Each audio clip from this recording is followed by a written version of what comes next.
En dehors de la dernière page, je veux dire, la dernière page, elle est pas intéressante en soi, si vous voulez. On sait que, allez, Shebeck est arrivé, on a l'information, on a sa gueule, on sait que c'est le père de Teach. Ok, très bien, bon.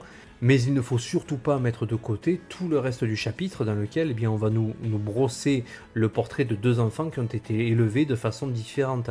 Mais alors j'en ai vu beaucoup qui ont commencé à partir dans des théories. Ouais, il a le fruit de l'eau, le fruit de la médecine, il a les doigts comme ça.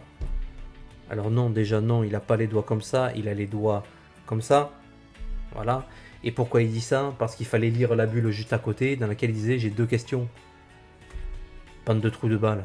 Ce chapitre donc, il amorce un petit peu la différence de traitement entre deux enfants qui ont été élevés, l'un dans l'amour, l'autre dans le rejet, l'un avec une stabilité émotionnelle et l'autre dans la culpabilité permanente. Il a été rejeté par sa mère, il a été abandonné par son père, personne ne veut être ami avec lui, eh bien, il va en vouloir au monde entier et finalement, il va devenir ce que les gens ont projeté comme image de lui, un agent de la destruction. Parce que, et là je vais vous citer Camelot, la pire peur d'un enfant c'est d'être abandonné, et pour ne pas être abandonné, il va devenir ce que vous lui dites qu'il est.